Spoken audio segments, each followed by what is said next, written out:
तुम्हाला एवढ्या निरागस लोकांसोबत रोज राहता येते कारण की खूप ऑनेस्ट लोक असतात ही लहान मुलं. तर मग मी असं म्हणू शकतो का किंवा आम्ही असं म्हणू शकतो का की तुम्ही अजून लहान मुलांच्यात आहात ॲज अ प्रिन्सिपल डायरेक्टर म्हणून तुमचं अजून लहानपण जिवंत आहे. ॲज अ टीचर मी प्रत्येक टीचरलाही सांगत असते, तुम्ही नाही शिकवता आलं नका शिकू, पण चुकीचं नका शिकू.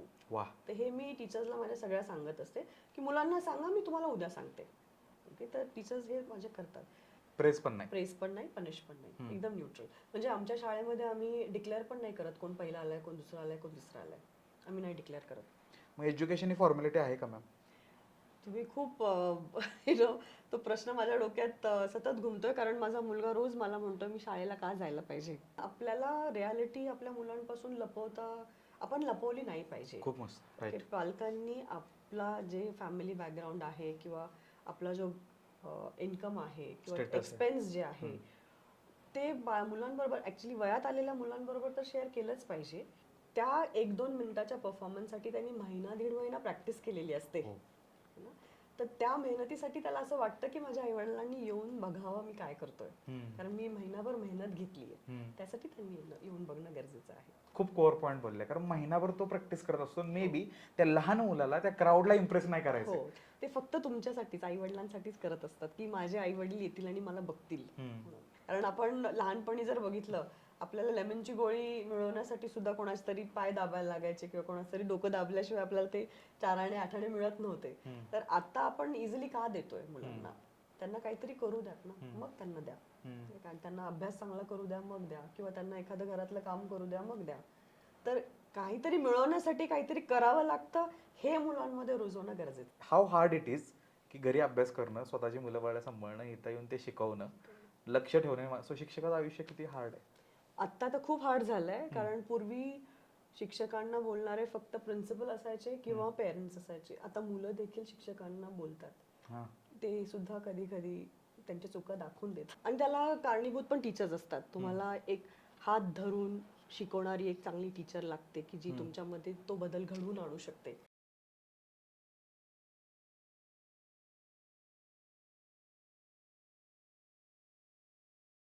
नमस्कार, तुमच्या सगळ्यांचं स्वागत आहे सौरभ भोसले शोच्या नवीन एपिसोडमध्ये. प्रत्येक एपिसोडमध्ये आपण नवीन नवीन विषय घेऊन येतोय, नवीन नवीन टॉपिक्स, नवीन नवीन गेस्ट घेऊन येतोय. आजच्या गेस्ट पण खूप खास आहेत आणि आजचा विषय पण खूप खास आहे. आज आपल्यासोबत आहेत सारिका बाबर मॅम, जे आहेत director, founder and principal of Clara Global School. आणि आज खूप महत्त्वाचा विषय आणि ज्यासाठी मी खूप एक्सायटेड आहे आणि मला अगदी योग्य व्यक्ती मिळाली, आणि तो विषय आहे पालकत्व, विद्यार्थ्याचं आणि शिक्षकाचं नातं, विद्यार्थ्याचं आणि त्याच्या मुलाचं आणि त्याच्या आईचं, पालकांचं नातं आणि बदलतं पॅरेंटहूड, ह्याबद्दल आपण बोलणार आहे. बऱ्याच गोष्टींवर आपण बोलणार आहे. सो मॅम, सगळ्यात पहिल्यांदा तुमचं स्वागत आहे सौरभ भोसले शोमध्ये. थँक्यू. तर जो माझा आवडता प्रश्न आहे तोच मी प्रश्न तुम्हाला पहिल्यांदा विचारतोय की आता प्रिन्सिपल डायरेक्टर फाउंडर, खूप सारे अनुभव आले असणार आहेत. एक आई आहात तुम्ही, बहीण आहे, बायको आहे, ह्या सगळ्या अनुषंगानं पण आपण बोलणार आहे. पण पहिला प्रश्न हाच आहे की कोणत्या शाळेमध्ये होता, लहानपण कुठं गेलं, कसं गेलं आणि फॅमिली बॅकग्राऊंड कसं होतं? लहानपण मलाही चांगलं आठवतंय, तुम्हालाही सगळ्यांना लहानपण म्हणजे खूप जिव्हाळ्याचा प्रश्न आहे तो. मी एका शेतकऱ्याची मुलगी, शेतीमध्ये गावामध्ये वाढलेली. आणि तुम्ही म्हणला कुठल्या शाळेमध्ये, तर इथे एक स्टोरी आहे. माझ्या वडिलांना मला मराठी शाळेमध्ये शिकवायचं होतं, पण त्या काळी मुलांना इंग्लिश येणं म्हणजे एक लक्झरियस गोष्ट होती. त्यामुळे आईला माझ्या कुठेतरी वाटलं की मला मुलींना माझ्या इंग्लिश मीडियम शाळेमध्ये शिकवायचं. त्यामुळे तिने भांडून माझ्या वडिलांशी आम्हाला इंग्लिश मीडियम शाळेमध्ये घातलं. आणि तिचं आजही आम्हाला सांगणं हेच असतं की मुलं शिकू न शिकू, मुली नक्की शिकल्या पाहिजे. त्यांनी मला सेंट जोसेफ स्कूल म्हणून एक आमच्या गावामध्ये शाळा होती, तिथून माझं शिक्षण झालं. बरं. आणि गाव तुमचं? घोरपडी गाव म्हणून एक पुण्यामध्ये गाव आहे. बरं. तिथं शिक्षण झालं आणि मग त्यानंतर तुम्ही कॉलेजसाठी तिथेच कॉलेज केलं का? कॉलेज माझं पुण्यामध्ये म्हणजे ज्युनियर कॉलेज चोक्सीला झालं. बरं. त्याच्यानंतर BCS ला मी अण्णासाहेब मगर विद्यालयामध्ये BCS केलं. बरं. आणि मग सांगवीला बाबूरावजी घोलप कॉलेजमधून मी MCS केलं. त्यामुळे वा. पुण्याच्या प्रत्येक कोपऱ्यामध्ये मी शिक्षण घेतलं, असं मस्त मस्त. सांगायला काय हरकत मग नाही. आता तुम्ही एक प्रिन्सिपल आहे, डायरेक्टर, फाउंडर आहे एका शाळेचे, बऱ्याच शाळांचे, आणि बऱ्याच विद्यार्थ्यांना तुम्ही ते बघत असाल ना की फर्स्ट स्टँडर्ड असतील किंवा KGतली किंवा हे, की बदल असतो की एक्सायटेड येत आहेत, काही लोक रडत रडत येत आहेत, पण ते स्थिरतावर झाल्यावर हसत आहेत. सो तुमच्या वेळेची शाळा ॲज अ विद्यार्थी आणि ॲज अ प्रिन्सिपल म्हणून आत्ताची शाळा, काय फरक जाणवते? सगळ्यात जास्त काय फरक झाला आहे स्कूल सिस्टीममध्ये? आमच्या वेळेसच्या शाळेमध्ये, आपल्या वेळेसच्या शाळेमध्ये जर म्हणायला गेलं तर टीचर्स फक्त रट्टा मारून घ्यायचे, हम्म. पुस्तक घेऊन यायचे, पुस्तक हातामध्येच ठेवून वाचायचे हम्म. आणि आपल्याला अपेक्षित होतं की वर्गामधल्या सगळ्या 60-70 मुलांनी त्यांच्याकडे लक्ष द्यावं. हम्म. तर वर्गामध्ये 60-70 मुलांमध्ये सगळ्यांचं लक्ष असेल का? शक्यच नाही. तर आत्ताच्या शाळांमध्ये खूप बदल झालेला आहे. आत्ताच्या शाळांमध्ये संख्या मुलांची एक तर कमी झाली वर्गामध्ये, 60-70 तर नक्कीच नसतात. आणि दुसरी गोष्ट म्हणजे खूप सारं एक्सपिरियन्शियल लर्निंग आता टीचर्स करून घेतात आर्ट इंटिग्रेशनद्वारे. म्हणजे अगदी रांगोळीने आम्ही मुलांना फॉर्म्युलाज लिहायला शिकवतो. तर असे काही नवीन कन्सेप्ट आता शाळांमध्ये रुजू झालेत. बरं. मग लहानपणी आता प्रत्येकाची शाळेची मेमरी असते खूप, आणि मी जेव्हा प्रत्येक स्पेशल परफॉर्म करतो तेव्हा शाळेत पहिल्यांदा नेतो लोकांना, कारण तिथून कोर मेमरी चालू होते. सो तुमची तुमच्या शाळेबद्दल, लहानपणाबद्दल आणि तुमच्या शेतकरी कुटुंबाबद्दल अजूनही मागवळून बघितलं तर ह्या मेमरीज आहेत त्या अजूनही मी शांत असले की आठवतो तर भारी वाटतं. अशी कुठली मेमरी, कोर मेमरी? लहानपणी शाळेमधली मेमरी विचाराल तर मी 4थी पर्यंत नापास होत होते. नापास म्हणजे अगदी लाल रिपोर्ट कार्ड माझा असायचा, पण त्या काळी धक्का मारत पुढे पुढे पुढे ढकलत जायचे. म्हणजे अगदी वडील शाळेत जाऊन प्रिन्सिपलशी थोडं गोड बोलले की ते पुढच्या वर्गात आम्हाला ढकलायचे. तर 4थी पर्यंत असाच प्रवास सुरू होता. कारण आम्ही मराठी बॅकग्राऊंड मधले, आपण सगळेच मराठी बॅकग्राऊंड मधून आलेले, तर इंग्लिश बऱ्याच वेळा समजतच नसायचं. त्यामुळे तो विषय शाळेत काय शिकवला जातो तो कळायचंच नाही. पण जेव्हा कळायला लागलं तेव्हा ऑफकोर्स बदल घडत गेले. तेव्हा मग 80-85 आणि 90च्या खाली मार्क कधी मिळाले नाही. तर आणि त्याला कारणीभूत पण टीचर्स असतात. तुम्हाला एक हात धरून शिकवणारी एक चांगली टीचर लागते की जी तुमच्यामध्ये तो बदल घडवून आणू शकते. आणि अशी मिळते एखादी व्यक्ती, अशी आपल्या आयुष्यात कायम सगळ्यांना मिळते की जी आपला बदल घडवून आणते. तुमच्या आयुष्यात असे कोण शिक्षक होते अजून आठवतं तुम्हाला की त्यांनी काहीतरी असं हो, सांगितलं? पहिली शिक्षिका जिने खरंच माझं मॅथ्सची भीती ज्यांनी घालवली, कारण मॅथ्स सगळ्यांचाच भीतीचा विषय असतो. तर एक ट्युशन टीचर होती माझी, शाळेतली टीचर नव्हती ती, ट्युशन टीचर होती. आणि त्यावेळेस घराजवळ, आम्ही मळ्यात राहत असल्यामुळे घराजवळ ट्युशनसाठी टीचर्स नसायच्या. तर गावामध्ये मग जेव्हा सायकलिंग स्वतः आम्ही शिकलो तेव्हा मग ट्युशनला आम्हाला जायला मिळालं. तर तिथे ती टीचर होती प्रेमा मॅम म्हणून. तर तिने खरंच मला मॅथ्सची आवड माझ्यामध्ये निर्माण केली. अजून लक्षात आहे? आणि अजून लक्षात कारण ती भीती घालवली. आणि हा, शाळेमध्ये अजून वेगवेगळ्या गोष्टी म्हणजे छडीने नकल्स वरती जे फुट रुलर असायची पहिली लाकडाची, त्यांनी नकल्स वरती आम्ही मार खाल्लेला आहे. आणि एक टीचर होती जी चिमटा काढायची, अगदी इथे हाताच्या खाली चिमटा काढायची, किंवा इव्हन कान पिरगळायची. तर ह्या सगळ्या गोष्टी आम्ही सुद्धा फेस केलेल्या आहेत. बरोबर. मग आता अजून एक सटल प्रश्न आहे माझा, की ज्यावेळी मला माझे शिक्षक ओरडायचे, मारायचे, छडे द्यायचे, तेव्हा मला त्या लहान वयात असं वाटायचं की काळजी आहे ना सरांना माझी, की मी वाया जाणार नाही ना, किंवा माझ्याकडून एक्सपेक्टेशन येते म्हणून सरांनी मला मारलंय, हे मला कळायचं. आणि मे बी आई वडिलांना पण कळायचं. पण आता पॅरेंट म्हणून आपण जास्त कॉन्शियस आणि जास्तच काळजी करणारे झालोय का, आणि आवरण खूप जास्त आणलंय का, की आपण एखाद्याला काहीतरी बोललो तरी एवढं ऑफेंड, आणि ह्या खूप केसेस येतात. आणि आता तुम्ही प्रिन्सिपल पण आहात, तर हा एवढा चेंज का होतोय? एक्सेसिव्ह केअर का होते पॅरेंटकडून? मे बी शहरी बॅकग्राऊंड म्हणता येईल यासाठी कारणीभूत आहे की शहरामध्ये इन जनरल आणि न्यूक्लिअर फॅमिलीज मध्ये सुद्धा, किंवा जेव्हा आम्हाला टीचर्स घरी शाळेमध्ये मारायच्या, घरी आल्यानंतर आम्ही खुश असायचो की आजी होती, आजोबा होती, खेळणारे लोक होते आजूबाजूला. ते तिथं विसरायचं. हा, त्यामुळे आम्ही ते विसरून जायचो की आम्ही आज मार खाल्लाय. पण आता शाळेत जर एखाद्याने काही एम्बॅरेसिंग असं आम्हाला एम्बॅरेस केलं किंवा काही आमच्याबद्दल वाईट बोललं, मुलांबद्दल स्पेशली, घरी येऊन त्यांना लगेच त्यांची समजूत घालायला कोणीच नसतं बऱ्याच वेळा. आई वडील जॉबवरती असतात. त्यामुळे I think that is one reason. म्हणजे ते असं कारण असू शकतं की पेरेंट्स खूपच जास्त पॉझेसिव्ह झालेत मुलांबद्दल, आणि कदाचित एक मुलगा एक मुलगी असतो त्यामुळे खूपच जास्त काळजी त्या एका मुलाप्रती, एका मुलीप्रती पेरेंट्स मध्ये वाढते. तुमच्या दिवसाबद्दल, जेव्हा पूर्ण दिवस तुम्ही शाळेमध्ये घालवताय, सगळ्यात बेस्ट गोष्ट कोणती आहे? सगळ्यात जास्त मला बोलायला आवडतं. मग ते मुलं असू, टीचर्स असू, येणारे पालक असू, कोणी असू, मला त्यांच्याशी बोलायला, त्यांच्या गोष्टी समजून घ्यायला, जाणून घ्यायला खूप आवडतं. आणि त्याच्यामधूनच मला वेगवेगळ्या आयडिया येतात किंवा नवीन काहीतरी करायची इन्स्पिरेशन मिळते. त्यामुळे मी सगळ्यांकडूनच शिकते, अगदी लहान मुलापासून पण शिकते. किती वर्षाचा एक्सपिरियन्स आहे तुम्हाला ह्या स्कूल फील्डमध्ये आता? मी जर सांगितलं त्याप्रमाणे मी आधी शेती केलेली आहे. म्हणजे अगदी 8वीत मध्ये असताना आम्हाला सुट्टी जेव्हा असायची, उन्हाळ्याची सुट्टीमध्ये आम्ही कधीच वेकेशनला गेलो नाही. कारण उन्हाळ्याचा पिरियड जो असता तो आमचा आमची फुलांची बाग होती, त्यामुळे उन्हाळ्यातच फुलं यायची. तर आमचं वेकेशन कधीच झालं नाही. तर आम्हाला उन्हाळ्यामध्ये एकच ड्युटी असायची, सकाळी 6 वाजता शेतात जाऊन फुलं तोडणे. तर ते होतं. आणि त्याच्यानंतर मग IT फील्डमध्ये आलो. मग IT फील्डमध्ये BCS MCS केल्यानंतर IT फील्डमध्ये जवळजवळ 15 वर्ष जॉब केलाय मी. P&O नेडलॉइड म्हणा किंवा वसवेअर, इवन US मध्ये वकोविया बँकमध्ये, UK मध्ये P&O नेडलॉइडमध्ये, अशा बऱ्याच देशांमध्ये, डेन्मार्कमध्ये, मस्कमध्ये, अशा बऱ्याच देशांमध्ये IT मध्ये काम केल्यानंतर ऑफकोर्स मुलं झाल्यानंतर प्रायोरिटीज बदलतात तशा, आणि बदलायला पाहिजे. म्हणजे घर सांभाळणं हे जेवढं चांगलं महिलांना जमतं तेवढं पुरुषांना जमू शकत नाही. तर त्यामुळे प्रायोरिटीज ऑफकोर्स चेंज झाल्या. आणि माझा पहिला मुलगा जेव्हा झाला त्याच्यानंतर मी IT जॉब सोडला. आणि IT जॉब सोडल्यानंतर घरीच होते. पण घरी एवढे वर्ष काम केल्यानंतर घरी साहजिकच करमत नाही बायकांना, म्हणजे बसूच शकत नाही त्या बायका. त्यामुळे मग फील्ड चेंज केली. मग जी एज्युकेशन इंडस्ट्री मधली जी सुरुवात झाली ती एकदम बेसिक पासून. मी अगदी विबग्योरमध्ये एक प्री प्रायमरी टीचर म्हणून जॉईन झाले आधी. हो, तिथे माझ्या 80-90 हजाराचा पगार सोडून अगदी 10 आणि 14 हजाराच्या पगारावरती मी आले. पण एन्जॉय केला तो फेज, कारण माझी मुलं होती घरी म्हणून. बरोबर. तर मग प्री प्रायमरी पासून सुरुवात केली. मग मी BEd केलं, बॅचलर ऑफ एज्युकेशन केलं सायमल्टेनियसली, कारण मला पुढे जाऊन ह्याच इंडस्ट्रीमध्ये काम करायचं होतं. आणि सायमल्टेनियसली आम्ही स्पीकिंग ट्री एज्युकेशन इन्स्टिट्यूट म्हणून एक कंपनी स्थापन केली माझ्या मिस्टरांनी आणि दिरांनी वगैरे. तर त्या कंपनी थ्रू आम्ही वेगवेगळ्या शाळांना करिक्युलमचं गायडन्स द्यायचो, कन्सल्टन्सी द्यायचो की त्यांनी कुठले बुक्स वापरले पाहिजे किंवा कुठले खेळ मुलांनी शाळेमध्ये खेळले पाहिजे, टीचर्सला कुठल्या प्रकारचं ट्रेनिंग दिलं पाहिजे. तर हे सगळी कामं स्पीकिंग ट्री इन्स्टिट्यूशन करायची. तर ह्या कंपनी थ्रू आमची पहिली शाळा होती CM इंटरनॅशनल स्कूल बालेवाडी. ही शाळा आम्ही सेटअप करून दिली त्यांना. तर तिथे मग मला कोऑर्डिनेटरचा जॉब मिळाला, मग असं प्री प्रायमरी मधून कोऑर्डिनेटर. आणि मग ती शाळा आम्ही वर्षभर सेटअप केली. मग तिथे पहिले 80 ऍडमिशन्स आणायला मी स्वतः स्कूटीवरती आजूबाजूच्या 100 प्री स्कूल्सला व्हिजिट केलं.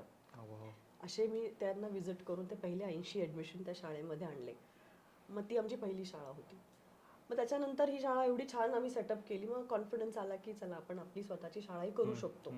मग त्याच्यानंतर आम्ही स्वतःची क्लारा ग्लोबल स्कूल स्टार्ट केली. तर अजून एक गोष्ट मला तुम्हाला विचारायची की आधी कसं की आता तुम्ही आई पण आहे, आता तुम्ही प्रिन्सिपल पण आहे आणि तुम्ही एक विद्यार्थिनी पण होता. तर मला अजून आठवतंय मी जेव्हा शाळेतून घरी जायचो तेव्हा घरी गेल्या गेल्या मम्मीला इंटरेस्ट असो किंवा नसो, मी म्हणायचो मम्मी तुला माहिती आहे काय शाळेत काय झालंय. तर अजूनही होतंय का तुमच्यासोबत, सांगतात का मुलं घरी? माझा मुलगा आणि मुलगी दोघी सांगत नाही. अरे हा बदल का, मला पण खूप जणांकडून की बोलतच नाहीत घरी आल्यावर. हो, दोघेही सांगत नाही की या शाळेमध्ये काय झालं. आणि असतात म्हणजे काही काही मुलं इंट्रोवर्ट असतात, काही मुलं एक्स्ट्रोवर्ट असतात, ती बोलतात. तर आपण अपेक्षा करू नये सगळ्यांकडून. आणि कधी कधी मग वेळ आल्यावर ते मोकळे होऊन जातात. हो, त्यांना जेव्हा ज्या गोष्टी जिथे अडकतात तिथे काही मदत असेल तर ते नक्कीच विचारतात की उद्या माझा हा प्रोजेक्ट आहे किंवा उद्या माझं हे प्रेझेंटेशन आहे किंवा मला हे कळत नाहीये, ते मला सांगतात. पण शाळेत मित्रांबरोबर काय केलं, आज सुट्टीमध्ये काय केलं, ब्रेकमध्ये काय केलं, हे दोघेही सांगत नाही. हा, मग मे बी अजून एक माझं ऑब्झर्वेशन आहे की आपण खूप सिक्रेटिव्ह लाईफ जगण्याकडे आपला अप्रोच चालू झालेला आहे का, म्हणजे आपण सगळेच ह्युमन्स म्हणून. आधी आपल्याला असं होतं की माझ्या आयुष्यात काय चाललंय ना तर आपण सहज बोलून जायचो. बट आपण असं म्हणू शकतो की मुलं आपल्यापेक्षा जास्त इमोशनली इंटेलिजंट होत आहेत का, म्हणजे आता शाळेत? असं नाही म्हणता येणार, म्हणजे इट्स अ बॅलन्स बेसिकली. काही मुलं बोलतात, काही नाही बोलत. माझ्या भावाचा मुलगा आहे, तो छोटी छोटी गोष्ट पण येऊन सांगतो. त्यामुळे असं नाही म्हणता येणार की मुलं इमोशनल झालेत किंवा काय. ते प्रत्येकाचं नेचर असतं, मला असं वाटतं. ओके, आता तुम्ही स्कूल्समध्ये जेव्हा काम करताय तुमच्या, तेव्हा खूप साऱ्या मुलांना तुम्ही रोज भेटत असाल, बघत असाल, बऱ्याच केसेस तुम्ही पाहत असाल. तर सगळ्यात मोठं आज त्या स्टुडंट्सच्या आयुष्यात चॅलेंज काय आहे, तुम्हाला काय वाटतंय की सगळ्यात जास्त चॅलेंजिंग गोष्ट काय? सगळ्यात मोठं चॅलेंज आय थिंक पेरेंट्स आहेत. कारण पेरेंट्स जेवढं प्रेशर देतात तेवढं प्रेशर कोणीच मुलांना देत नाहीये. राईट. ओके, आय थिंक आपण जसं वाढलो त्यावेळी आपल्या आई वडिलांना माहिती नव्हतं आपण कुठल्या वर्गात आहोत. म्हणजे माझ्या वडिलांना तरी माहीतच नव्हतं मी 12वी पर्यंत की मी कुठल्या वर्गात आहे. पण आजकाल पेरेंट्स एवढं प्रेशर करतात मुलांवरती, म्हणजे अगदी तू हेच घातलं पाहिजे आणि तू असंच खाल्लं पाहिजे आणि तू हेच खाल्लं पाहिजे. तर थोडासा फ्रीडम आपण द्यायला पाहिजे. मुलं आपली प्रॉपर्टी नाहीये, ते एक इंडिव्हिज्युअल आहेत, त्यांना स्वतःचं एक मत आहे, त्यांना स्वतःच्या आवडीनिवडी आहेत. तर थोडंसं फ्रीडम त्यांनाही आपण दिलं पाहिजे. आणि मॅम ज्या बोलल्या त्याच मी स्पेशल्समध्ये एकदा बोललेलो की freedom is the biggest restriction. की जेव्हा तुम्ही म्हणता नाही का त्याला जा तुला पाहिजे ते कर, तेव्हा त्या व्यक्तीला वाटतं की यार पाहिजे ते कर, पण आता म्हणजे ही फ्रीडम ही जबाबदारी आहे ना, की आता मी काहीही नाही करू शकत कारण फ्रीडम दिलं. तर मग काही मुलं लाईक भीतात काही गोष्टी घरी विचारायला की नाही म्हणतील, आणि आई वडिलांना माहित असतं की मी काय उत्तर देणार आहे. त्या मुलालाही माहित असतं परमिशन विचारायच्या आधी की ते काय म्हणणार आहे, आणि त्यामुळं मुलं रुसून बसतात. मग आई वडिलांना कधी कधी गिल्ट येतं की अरे मी हे करायला पाहिजे होतं का, मी अलाउड करायला पाहिजे होतं का. असे प्रसंग तुमच्या पण आयुष्यात आले असतील, किंवा तुम्ही जेव्हा लहान होता तेव्हा पण आले असतील, काहीतरी इच्छा होती मम्मी पप्पांकडून ती नाही झाली, मग ते पण सॅड झाले तुम्ही पण. तर मग ह्या गोष्टी आई वडिलांनी कशा टॅकल केल्या पाहिजेत, हा कम्युनिकेशन गॅप, की बाबा मला तुझं चांगलंच बघवतं, हे मुलाला कसं कन्वे केलं पाहिजे. आजकाल मुलं विचारत नाहीच आहे, ते डायरेक्ट येऊन सांगतात की मी उद्या ट्रिपला जाणार आहे किंवा मी उद्या असं प्लॅन केलं आहे. माझाही मुलगा येऊन मला सांगतो उद्या मी स्लीप ओव्हरला जाणार आहे किंवा उद्या मी ह्या पिक्चरला जाणार आहे. ते विचारत नाही की मी जाऊ का, ते डायरेक्ट सांगतात की मी उद्या जाणार आहे. They don't ask, they just tell. So हा खूप मोठा बदल आहे. ऍज अ पालक आपण फक्त त्यांना गाईड करू शकतो. हा, आपण फक्त त्यांना सांगू शकतो की काय बरोबर आहे आणि काय चुकीचं आहे, आणि योग्य निर्णय घेण्यासाठी त्यांना मदत करू शकतो. पण पहिलं एक ऐकायला पाहिजे त्यांचं, म्हणजे आपण काम राहून त्यांचं काय मत आहे किंवा त्यांना काय बोलायचंय, काय विचारायचंय, ते ऐकून घेतलं पाहिजे. रिॲक्ट नाही केलं पाहिजे पालकांनी. बऱ्याच वेळा पालक रिॲक्ट होतात, इमिडिएट रिॲक्शन असते. तर ती रिॲक्शन न देता थोडंसं ऐकून घेतलं आणि काही कालांतराने म्हणजे 1-2 तासानंतर किंवा दुसऱ्या दिवशी आपण त्यांना शांतपणे घेऊन जर समजावलं तर बरेचसे प्रॉब्लेम्स थोडेसे कमी होतील असं मला वाटतं. राईट, बरोबर. मग आता तुम्ही मग अशी फॅमिलीज बद्दल बोलत होता, तो प्रश्न माझ्या मनात पॉपअप झाला की काय फरक आहे का म्हणजे मला एक एक्झाम्पल द्यायचं झालं तर माझा मुलगा आता 9वी मध्ये आहे आणि तो फेल होतो. मी प्रिन्सिपल जरी असले तरी माझ्या त्याच्याकडून अपेक्षा नाही की त्यांनी 80 किंवा 90 मार्क आणावे, की तो आयव्ही स्कूलमध्ये आहे. तर मी त्याला हेच सांगितलं की माझ्या आई वडिलांना काही माझा अभ्यास येत नव्हता, त्यांनी मला फक्त गाईड केलं, right tuition, right teacher, right वेळी योग्य गोष्टी, आणि त्या आम्ही स्वतः अभ्यास करून पुढे आले. तर तुला 10 मार्क्स मिळवायचे किंवा 100 तर तुझं तू मिळव, असं मी त्याला स्पष्ट सांगितलेलं आहे की तू तुझ्या हिमतीवरती तुला जेवढे मार्क्स मिळवता येतील तेवढं तू मिळव. बरोबर. आणि फक्त त्याला गाईड करत असते की व्हॅल्यूज आपल्या कुठेही कॉम्प्रोमाइज नाही झाल्या पाहिजे. म्हणजे आपल्या लहानपणापासूनच्या ज्या व्हॅल्यूज आहेत त्या कुठे कॉम्प्रोमाइज नाही झाल्या पाहिजे, एवढं फक्त आपण त्याला सांगितलं. आता तुम्ही 9वीत आहे तुमचा मुलगा सांगितलं, तर तो त्याच्या पीटीएमला मी जेव्हा जाते तेव्हा बऱ्याच वेळा मला सरप्राइझिंग रिझल्ट दिसतात त्याचे, की कधी कधी त्याला एकदम 90 मिळाले असतात, कधी कधी त्याला एकदम 30-32 पण मिळालेले असतात. तर मी रिॲक्ट करत नाही, त्यावेळी मी अजिबात रिॲक्ट करत नाही. ओके ठीक आहे, तू मेहनत घेतली होतीस, तुझी ही एक्झाम संपलेली आहे, आता पुढचा अभ्यास तू सुरू कर. त्यावेळी मी एवढंच बोलते त्याला. पण नंतर कधीतरी जेव्हा शांत तो बसलेला असतो तेव्हा मग मी त्याच्या डोक्यामध्ये थोडासा प्रकाश पाडण्याचा प्रयत्न करते की ठीक आहे तुला 32 मिळाले, पण हे ग्राफ तुझा कायम वरती गेलेला पाहिजे. प्रोग्रेसचा जो ग्राफ आहे तो आपला कायम वरती गेलेला पाहिजे, खाली येता कामा नये. एवढं फक्त म्हणजे वेळ महत्वाची, कधी सांगणं ते. कधी सांगणं ते. आता अजून एक मी बघितलं की हे खूप कॅज्युअल होत होतं, आणि मे बी ह्यात आपल्या आई वडिलांची चूक नाही, कारण की ते बनत गेलं तसं, की एखाद्या लग्न समारंभामध्ये कोणतर पाहुणा येऊन विचारतो की किती पडले, मग काय, मग एवढे कमी का, मग तुझा पप्पा एवढा कष्ट करतो. मग तो गिल्ट जो देण्यात येतो ना, तेव्हा तो मुलगा होपलेसली आई किंवा बाबांकडे बघत असतो की तुम्ही काहीतरी बोला ना, की तो मला असं बोलताय, आणि तेव्हा ते बोलत नाहीत. त्यामुळं मुलं आहेत ना समारंभामध्ये जाणं टाळतात, की त्यांना माहिती प्रश्न काय विचारणार आहे. तर हे आई वडिलांनी कसं डिफेंड करावं का त्यांना, आणि हे कसं इलिमिनेट करावं, दॅट इज टॉक्झिक रिलेटिव्ह जे प्रकार आहेत. आता आपण सोशल ॲनिमल्स आहोत ॲज ह्युमन बिंग्स, त्यामुळे आपण कम्युनिटीमध्ये राहतो, तर कम्युनिटीचे जे काही रूल्स आहेत ते सर्टन फॉलो करावेच लागतात. आणि जेव्हा कधी असे माझे रिलेटिव्स येतात आणि मुलांना असं ॲडवाईस देण्याचा प्रयत्न करतात, तेव्हा मी मुलांना ऐकून देते. कारण आपण सांगतोय, दुसरा तिसरा कोणीतरी सांगतोय, असे सगळेजण जर सांगतायत तर त्याच्यामागे काहीतरी तथ्य असेल हेही मुलाला कळलं पाहिजे. की एवढे जण जर काही एखादी गोष्ट सांगतायत म्हणजे ते बरोबर बोलतायत. तर हे त्यांना, आणि ते काहीतरी बोलतात म्हणून लोकांपासून आपण मुलांना दूर ठेवू नये. वा. Okay, as a community, as a social this thing, we have to make sure that our children also get socialized. Right. कारण त्यांना समाजामध्येच वावरायचं शेवटी. राईट. आणि मग आता जे पहिल्यांदा असायचं ना की आता मी आता रिसेंटली स्कूल्सला व्हिजिट नाही केलेली मागच्या 1-1.5 वर्षात, बट मला ते जाणून घ्यायला आवडेल की आमच्या वेळी आपल्या वेळी असं असायचं की अ तुकडी वर्सेस ब तुकडी, रायव्हलरी, हो. क्रीडा सामने आहे अजून ते? नाही, आता अजिबात नाही, असं चालतच नाही. रादर आताचा ट्रेंड असा आहे की एखाद्या हुशार मुलाबरोबर एखादा वीक मुलगा आम्ही बसवतो की जेणेकरून दोघांमध्ये काहीतरी म्हणजे जो वीक आहे तो थोडासा वरती येईल म्हणून. आणि अ तुकडीमध्ये सगळ्यात हुशार मुलं, ब तुकडीमध्ये ढ मुलं असा प्रकार होत नाही आता. It is a balanced class. Right. But अजून एक ह्याचा आस्पेक्ट हा आहे की जेवढे आम्ही स्पोर्ट्सला ह्याला कॉम्पिटेटिव्ह होतो ना की यस अ तुकडी फ्रॉम ब तुकडी, irrespective of their marks and talent, पण आम्ही कॉम्पिटेटिव्ह होतो. इट वॉज लाईक की नाही इंडिया पाकिस्तान कसं असायचं तसं तेवढं कॉम्पिटेटिव्हनेस आहे. तेवढं कॉम्पिटिशन असतं, अजूनही असतं. त्यासाठी आपण हाऊसेस बनवलेले असतात. हां. प्रत्येक शाळेमध्ये हाऊसेस असतात. आमच्या शाळेमध्ये 4 हाऊसेस आहेत. त्या 4 हाऊसेस मध्ये कॉम्पिटिशन नक्कीच होतं. सो हे फॅसिलिटेट करतं ग्रुपिंग आणि बॉन्डिंग. हो. पण ऍट द सेम टाइम आम्ही compete with your self attitude पण इनकल्केट करतो मुलांबरोबर की तुम्ही स्वतःशी कम्पीट करा. कारण का होतं, आपण एखाद्या वेळी मला 30 मिळालेत आणि तुम्हाला 60 मिळालेत, तर आपण काय म्हणतो, बघ त्याला 60 मिळाले, पण माझ्यामध्ये केपेबिलिटी 90 ची पण असू शकते, मग मी तुमच्याशी का कम्पेअर करू? तर हे पण compete with your self attitude हे आपल्याला शिकवतो. मला अजून आठवतं माझे आई वडील जास्त पालक सभेला आलेच नाहीत, कारण आपण ह्या जमान्यात होते की तेव्हा आई वडील त्यांचं करिअर करण्यावर बिझी होते आणि त्यांना एवढं सांगितलेलं तू जबाबदारीने शिक. पण मी माझ्या भावाच्या वेळी वगैरे बघितलं की पालक सभेला मोस्ट ऑफ द आई वडील असं बोलत असतात शिक्षकांशी आणि पाल्ल्या असा खाली बघत असतो आणि कंटिन्युअसली ते डाटा फीड करण्यातून त्याला माहीत असतं की घरी गेल्यावर आज काय होणार आहे. तर आता जेव्हा तुम्ही पॅरेंट टीचर मीटिंग करताय पालक सभा, काय स्वरूप आहे, काय कसं होतंय? नाही, आता तर खूप ट्रेंड बदललेला आहे. तर आता टीचरनी न बोलता स्टुडंट्सला स्वतः आम्ही बोलायला लावतो. हो, आम्ही आता स्टुडंट्सला स्वतःचाच प्रोग्रेस गेज करून तू सांग पेरेंट्सला की तू कुठे कमी पडला आणि तू कशामध्ये प्रोग्रेस केलंय. तर टीचर्स तर नक्कीच फीडबॅक देते, पण ह्याला आम्ही स्टुडंट लेड कॉन्फरन्स म्हणतो. की त्याच्यामध्ये 3 वे कॉन्फरन्स असते हे, की पालक पण त्यांचा फीडबॅक देतात, टीचर पण आणि स्टुडंट सुद्धा फीडबॅक देतो. आणि मग मुलं तेवढ्या ऑनेस्टली म्हणजे सांगतात. आता कसं आहे, मुलांना पण स्वतः कळायला पाहिजे की आपण कुठे कमी पडतो. ते ऑनेस्टली सांगतात तेवढं. हो.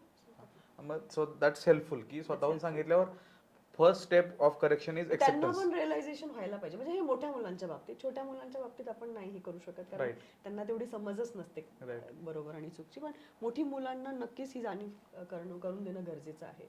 तुम्ही स्वतःच बघा ना, तुम्ही कुठे कमी पडलाय. क्वेश्चन असा आहे की आता मी तर एका अर्थी तुम्हाला खूप ब्लेस समजतो, कारण की तुम्हाला एवढ्या निरागस लोकांसोबत रोज राहता येते, कारण की खूप ऑनेस्ट लोक असतात ही लहान मुलं. तर मग मी असं म्हणू शकतो का, किंवा आम्ही असं म्हणू शकतो का की तुम्ही अजून लहान मुलांच्यात आहात ॲज अ प्रिन्सिपल डायरेक्टर म्हणून, तुमचं अजून लहानपण जिवंत आहे? अगदी नक्कीच. म्हणजे इट्स अ ब्लेसिंग. एक शाळेमध्ये काम करणं खरंच एक ब्लेसिंग मानते मी. कारण जेव्हा मी मुलांना मातीमध्ये खेळताना बघते, जेव्हा मुलांना वहीवरती स्क्रिबल करताना बघते वेगवेगळ्या रंगांनी, किंवा जेव्हा आई वडील मुलांना सोडायला येताना बघते, तेव्हा कुठेतरी लहानपणाची आठवण खूप जास्त होते की माझे बाबा कसे मला सोडवायला यायचे स्कूटरवरती. तर ह्या सगळ्या गोष्टी बघून खूप छान वाटतं आणि ते लहान मुल जिवंत असं वाटतं आपल्याला. तुम्ही मागाशी एक पॉईंट बोलला की न्यूक्लिअर फॅमिली आणि जॉईंट फॅमिली, काय डिफरन्स आहे त्या मुलाच्या अपब्रिंगिंगवर ह्या दोन्ही ॲस्पेक्ट्सनी? किती फरक पडतोय? न्यूक्लिअर फॅमिलीचा काय फरक पडतो आणि जॉईंट फॅमिलीचा काय पडतो? जॉईंट फॅमिलीमध्ये मुलांचं संगोपन जेव्हा होतं तेव्हा त्यांना वेगवेगळे ॲस्पेक्ट्स बघायला मिळतात, वेगवेगळे व्हॅल्यूज शिकायला मिळतात. म्हणजे आजोबांकडून, आजीकडून, काकांकडून, काकीकडून, आत्या, मावशी, ह्या सगळ्या लोकांकडून वेगवेगळ्या गोष्टी शिकायला मिळतात. आणि जेव्हा ते बघतात तेव्हा त्यांच्यामध्ये पुढचं जनरेशन सुद्धा जवळ एकमेकांच्या यावं हे आपोआप त्यांना समजतं, कळतं. जर त्यांनी ते बघितलंच नाही तर ते पुढे ते कंटिन्यू होणारच नाही. जर आज मुलांनी हे सगळी नाती बघितली नाही, जोपासली नाही, तर पुढे ते जोपासणार नाही. तर ते जर त्यांनी जर आज आपल्याला बघितलं की आपण आत्याला घरी बोलवतो किंवा मावशी घरी येते, काहीतरी खायला घेऊन येते, किंवा आपण त्यांना काहीतरी गिफ्ट देतोय, तर हे कंटिन्यू होतं पुढच्या जनरेशनला. राईट. तर हे जर आपण न्यूक्लिअर फॅमिलीमध्ये राहिलो तर मुलांना ह्या सगळ्या गोष्टी बघायलाच मिळत नाही, जवळून बघायला मिळत नाही. मग ते पुढे कसं कंटिन्यू करणार? हा, म्हणजे थोडक्यात जरी तुम्ही आता न्यूक्लिअर मध्ये आहात, इकडं सिटीमध्ये राहताय, तर वेळ मिळेल तेव्हा तेव्हा बोलवा, एकत्र या. असं राईट. मला खूप म्हणायचंय. मस्त, खूप मस्त पॉईंट आहे. जास्तीत जास्त जेव्हा कधी सुट्टी असेल, शनिवार रविवार असेल, सुट्ट्या असतील, वेकेशन असतील, तेव्हा एकत्र या, वेळ स्पेंड करा. आई वडिलांनी मुलांसोबत एकत्र जेवणं का महत्वाचं आहे? आई वडिलांनी एकत्र जेवणं खूप महत्वाचं आहे, कारण आय थिंक त्यावेळी जे संभाषण होतं ना ते एकदम काम माइंडनी होतं, कारण आपलं लक्ष सगळं त्या टेबल आणि त्याच्या अवतीभोवतीच्या लोकांकडे असतं. आणि हे एक प्रश्न का विचारला, कारण जेव्हा मी बीबीएल होतो ना, तेव्हा मला सांगितलं की we are mostly emotion or at peak of emotions when we When you eat. eat food, correct. Yes, म्हणून बऱ्यापैकी डेट्स बघितले ना, लव्हच्या डेट्स पण त्या खाण्यावरतीच होतात. हो. सो तेव्हा इमोशनल असतो, बोलता बोलता पण बोलून जातो. नाही, कधीही ऑब्झर्व करा, जेव्हा आपण जेवत असतो ना तेव्हा दुसरे विचार येत नाही, दुसरे कुठलेच विचार येत नाही आपल्या डोक्यामध्ये, तेव्हा आपलं माइंड काम असतं, फोकस असतो. Focus Yes. असतं. आता खूप पॅरेंटिंग बदलतंय. आई वडील जॉबला आहेत किंवा बिझनेस करतायत, खूप कमी वेळ देता येतोय, आणि आता तो जमाना आला की एकतर वेळ देऊ शकताय किंवा पैसा देऊ शकताय. बट हीच वेळ अशी आहे जेव्हा कुठली तरी संगत लागू शकते किंवा ओव्हर एक्सपोजर ऑफ इन्फॉर्मेशन होतं जेव्हा कॉन्टेंटच्या रूपात सोशल मीडियावर. तर आई वडिलांनी मुलांसाठी वेळ काढावा का सर्व वेळच मुलांचा असावा? काय अप्रोच असला पाहिजे? नाही, आत्ताच्या जगामध्ये सर्वच वेळ मुलांना देता येणं शक्यच नाही, कोणालाच शक्य नाही, आणि पूर्वीही नव्हतं. आपल्या आई वडिलांनाही तेवढा वेळ देता आला नाही आपल्याला. आपण जास्त करून आपल्या आजी आजोबांबरोबरच वेळ घालवलेला आहे असं मला वाटतं. पण थोडा वेळ ऍटलीस्ट 2 तास दिवसातले मुलांसाठी ठेवायलाच पाहिजे. बरोबर. संध्याकाळचे जे 2 तास असतात, जेवणाच्या टेबलवरती असतील किंवा लिव्हिंग रूमच्या काउचवरती बसलेले असतील किंवा बाल्कनीत तुम्ही बसून निवांत, ते 2 तास मुलांना तुम्ही दिलेच पाहिजे. ओके. आणि ते असं मी म्हणणार नाही की त्यांचा अभ्यास घ्या किंवा त्यांना काहीतरी सल्ला द्या किंवा काय, त्यांच्याबरोबर तुम्ही खेळा, बसा. फक्त बसलं तरी त्यांना असं वाटतं की माझ्या बरोबर खूप मस्त. आणि अजून एक मला असं वाटतं की बरीच मुलं आहेत ना, म्हणजे मी जेव्हा शाळेत जायचो ना, तेव्हा मला सांगायची पोरं की मला प्रश्न खूप विचारतात, मग मला नाही बसू वाटत. की मी गेलो की मला प्रश्नच विचारतात, बाकी मग प्रश्नांचा भडीमार होतो, म्हणून मुलं आई वडिलांसोबत बसत नाही, असं होऊ शकतं का? बरोबर. तर तेच म्हणते मी, तुम्ही मुलांबरोबर वेळ घालवता त्यांचे प्रश्न विचारण्यासाठी नाही किंवा उत्तरं देण्यासाठी, फक्त त्यांच्याबरोबर खेळलं तरी त्यांना बरं वाटतं. आता अजून एक ऑकवर्ड प्रश्न आहे, आणि हा माझ्यावर खूप वेळ आला. कधी कधी लहान मुलं असा काय प्रश्न विचारतात की आपणच आपल्या एक्झिस्टन्स मध्ये जाऊन होतो की अरे हे काय विचारलं, की एवढ्या लहानग्या मुलाला हे आयुष्याचं कोडं सुटलं. मग जेव्हा तुम्ही तर एवढ्या लहान मुलांच्यात रोज आहात, तर त्यांच्याकडून कधी असं संभाषण होतं की तुम्हाला एवढं डीपली काहीतरी जाणवलं की अरे इतका छोटासा मुलगा पण खूप काय हेवी बोलून गेला, असं झालंय कधी? हो, अगदी. म्हणजे मी तिसरीच्या वर्गामध्ये मॅथ्स शिकवत होते, आणि तेव्हा एका मुलाने मला विचारले एएम आणि पीएम काय. तर मला एएम आणि पीएम चा फुल फॉर्म माहित होता, पण ह्या मुलांना कसं समजून सांगू की अँटी मेरिडियन आणि पोस्ट मेरिडियन काय आहे, तर हे त्यावेळी मला सुचलं नाही. मग ऍज अ टीचर मी प्रत्येक टीचरलाही सांगत असते, तुम्ही नाही शिकवता आलं नका शिकू, पण चुकीचं नका शिकू. वाह. तर हे मी टीचर्सला माझ्या सगळ्या सांगत असते की मुलांना सांगा, मी तुम्हाला उद्या सांगते. ओके. तर टीचर्स हे माझे करतात. तर मग त्या मुलांनाही तेच सांगितलं की मी उद्या सांगते तुम्हाला, की नुसतंच अँटी मेरिडियन आणि पोस्ट मेरिडियन सांगितलं त्याला कळालं नसतं ते. मग मी दुसऱ्या दिवशी त्यांना जाऊन सांगितलं की हे लॅटिन भाषामध्ये असं बोललं जातं, तर मग ते मुलांना जास्त कळतं. शिक्षकावरून अजून एक प्रश्न की एक चांगला शिक्षक गुड स्टोरी टेलर असतो असं मला वाटतं. अभ्यासासोबत एक स्टोरी सांगतो ना, तेव्हा त्या शिक्षकाशी खूप अशी नाळ जोडली जाते. की मला अजून आठवतंय, गोरे सर आणि गोळे सर, त्यांच्या तासाची आम्ही वाट बघायचो, कारण आल्यावर 20 मिनिटं आहेत ना, 25 मिनिटाचा तास आहे ना, 15 मिनिटं स्टोरी सांगतात, त्यामुळे 10 मिनिटाचं लक्षात राहतं. बरोबर. सो एका शिक्षकाने चांगलं स्टोरी टेलर असणं का गरजेचं आहे? बरोबर. कारण तुम्ही स्टोरी अशी गोष्ट आहे की जी लहानापासून वृद्धांपर्यंत सगळ्यांना आवडते. तर तुम्ही स्टोरीमध्ये गुंफून एखादी कॉन्सेप्ट जर सांगितली, ती प्रत्येकाला समजते आणि लक्षात राहते. त्यामुळे टीचर्सनी स्टोरीच्या रूपामध्ये किंवा ह्या ऍक्टिव्हिटीच्या रूपामध्ये शिकवणं खूप गरजेचं आहे आजकाल. म्हणजे ऍक्टिव्ह लर्निंग हवं. ऍक्टिव्ह लर्निंग हवंय. कारण जेवढं लक्ष आपण एखाद्या स्टोरीकडे देतो, की समोरचा माणूस जेव्हा बोलतोय तो नंतर काय बोलणार आहे ह्याची उत्सुकता असते, मग तेवढं माइंड अटेंटिव्ह असतं. ट्रू. येस. तुम्ही जे स्कूल चालवताय, क्लॅरा ग्लोबल स्कूल, त्यामध्ये तुम्ही अशा कोणत्या एक्स्ट्रा करिक्युलर ऍक्टिव्हिटीज घेताय की ज्यामध्ये मुलांना extra curricular plus mental plus त्यांचं वेलबिईंग असो, या सगळ्या गोष्टीवरती फोकस्ड असून अशा कोणत्या ऍक्टिव्हिटीज आहेत का? आम्ही वेगळं काही करत नाही, पण आम्ही जे रोजचा टाइम टेबल आहे तो इतक्या छान प्रकारे गुंफलेला आहे की एका विषयाच्या तासानंतर आपण एक एक्स्ट्रा करिक्युलर ऍक्टिव्हिटीचा पिरियड ठेवतो. मग ब्रेक असतो, मग दुसरा विषय, मग एक्स्ट्रा करिक्युलर ऍक्टिव्हिटी, जेणेकरून मुलगा सतत त्याच्या जागेवरून उठून दुसरीकडे जातो. कारण एका जागेवर मी बसले आणि फक्त एक मॅथ्स टीचर येते जाते, हिंदी टीचर येते जाते, मी तेवढं अटेंटिव्ह राहू शकत नाही. मुलांचा अटेन्शन स्पॅन खूप कमी असतो, त्यामुळे त्यांना उठून दुसरीकडे जाणं गरजेचं असतं जेणेकरून ते अटेंटिव्ह राहतील. त्यामुळे आम्ही असा हा टाइम टेबल, आणि म्हणून आमच्या स्कूलमध्ये एक्स्ट्रा करिक्युलर ॲक्टिव्हिटीज खूप आहेत. अगदी dance, music, drama, robotics, computer, library, sports आणि फिजिकल ॲक्टिव्हिटी तर दररोज असते. डान्स, योगा आणि स्पोर्ट्सच्या रूपामध्ये दररोज आपण घेतो. मला ऐकूनच असं जेलसी खूप झाली की आमचे सलग 4 तास 3 तास आला, आणि मग कधीतरी आम्ही हे जोक ऐकला की एक शिक्षक सगळे विषय शिकवू शकत नाही, तर एका विद्यार्थ्याने सगळे विषय कसे शिकायचे. आणि एक दिवस आमच्या शाळेत मी लोंढे सरले विचारला, आणि मग माझा गाल खूप टोमॅटोसारखा त्यांनी लाल केला की अरे तुम्ही हे काय प्रश्न विचारताय, की बेसिक एज्युकेशन आहे. सो कधी कधी काय होतंय ना, की मी जेव्हा सागर सरांशी बोललो तेव्हा पण हा माझा असं आलं की इंटरनेटमुळं किंवा काही व्हिडिओज बघून असं वाटतंय की अरे मला आयुष्यात पैसा कसा कमवायचा जनता सांगते, मला नॉलेज आहे, तर मी शाळा का शिकू. एज्युकेशन अंडररेट करतायत लोक, कारण बिकॉज त्यांना वाटतं एज्युकेशन इज नथिंग, काही तुम्हाला फक्त एक फॉर्मॅलिटी आहे. मग एज्युकेशन ही फॉर्मॅलिटी आहे का मॅम? तुम्ही खूप तो प्रश्न माझ्या डोक्यात सतत घुमतोय, कारण माझा मुलगा रोज मला म्हणतो मी शाळेला का जायला पाहिजे. तो 9वीला आहे, पण तो मला स्टॉक्सचे आणि ट्रेडिंगचे लेसन्स देतो. तो मला AI चे वेगवेगळे ऍप्सच्या बद्दल सांगतो. आणि कालच तो मला म्हणाला मला पॉवर BI चा कोर्स करायचा आहे, मला कॉलेजला नाही जायचं. तर हा तुम्ही जो विचारलेला प्रश्न आहे तो मला पण आता त्याचं सोल्युशन शोधायचं आहे स्वतःच. पण आपली सिस्टम अशी आहे की तिथे सगळेजण सर्टिफिकेट मागतात, डिग्री सर्टिफिकेट मागतात. कुठेही जा तर पहिलं तुम्हाला डिग्री सर्टिफिकेट विचारतात. तर ते एक कारण आहे की, आणि दुसरं म्हणजे मला मगाशी सांगितल्याप्रमाणे सोशल नेटवर्क होण्यासाठी शाळेत जाणं, कॉलेजला जाणं खूप महत्वाचं आहे. आणि आपला जो अभ्यासक्रम आहे ना, की हिस्ट्री माहीत असणं का गरजेचं आहे.